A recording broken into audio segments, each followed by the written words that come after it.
Hello दोस्तों, मेरे YouTube channel में आपका स्वागत है। मैं आज आप लोगों के लिए बहुत ही अच्छी स्टोरी लेकर आई हूँ। आपको ये कहानी बहुत ही अच्छी लगेगी और कहानी से कुछ नया सीखने के लिए मिलेगा। कहानी का नाम है कर्म का खेल।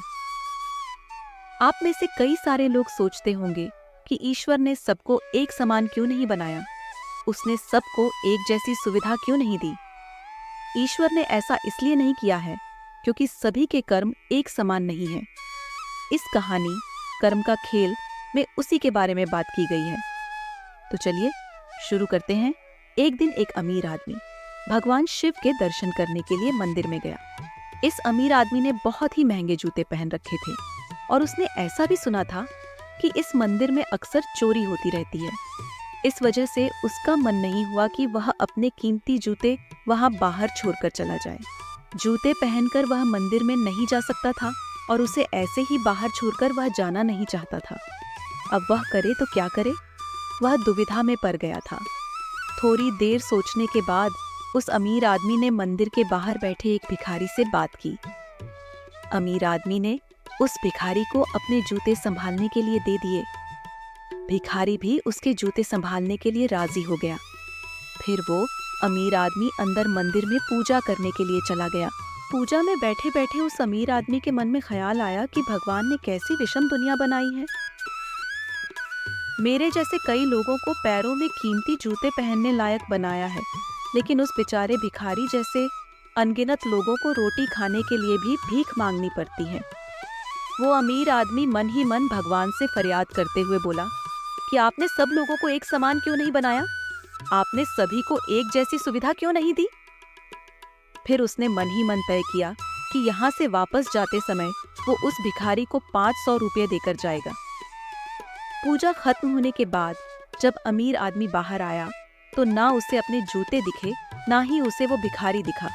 उस अमीर आदमी को लगा कि भिखारी किसी काम से कहीं बाहर गया होगा, इसलिए थोड़ी देर तक उसने वहीं खड़े रहकर भिखारी का इंतजार किया। दुखी होकर अमीर आदमी नंगे पैर ही अपने घर की तरफ चल पड़ा था। रास्ते में उस अमीर आदमी ने देखा कि फुटपाथ पर एक जूते चप्पल बेचने वाला बैठा है। अमीर आदमी एक जोड़ी चप्पल खरीदने के लिए उसके पास पहुंचा। वहां पहुंचते ही उस अमीर आदमी की नजर उसके जूते के जैसे ही जूते पर पड़ी। अमीर आदमी पहचान गया कि ये उसी के जूते हैं। पूछने पर बेचने वाले ने पहले मना किया, लेकिन बार बार पूछने पर और दबाव देने पर उसने माना कि यह जूते उसे एक भिखारी 500 रुपये में बेचकर गया है। अब वह अमीर आदमी बिना चप्पल खरीदे मुस्कुराते हुए वहां से अपने घर की तरफ नंगे पैर ही चला गया। उसे भगवान से की गई अपनी फरियाद का जवाब मिल चुका था। उसे समझ में आ गया था कि जब तक लोगों के कर्म एक जैसे नहीं होते तब तक सब एक समान नहीं हो सकते। भगवान ने उस भिखारी के तकदीर में 500 रुपये लिखे ही थे, लेकिन कैसे कर्म करके उन्हें लेना है यह उस भिखारी के हाथ में था।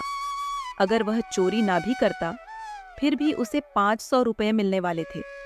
शायद उसके ऐसे ही बुरे कर्मों की वजह से आज वो एक भिखारी था। एक छोटा सा शेर कह के इस कहानी को खत्म करती हूँ दोस्तों।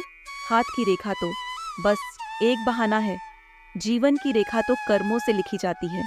अच्छे कर्म करके आपको ज्यादा कुछ मिले ना मिले, लेकिन रात की नींद सुकून भरी होगी। कर्म तेरे अच्छे हैं तो किस्मत तेरी दासी है, नीयत तेरी अच्छी है तो घर में मथुरा काशी है।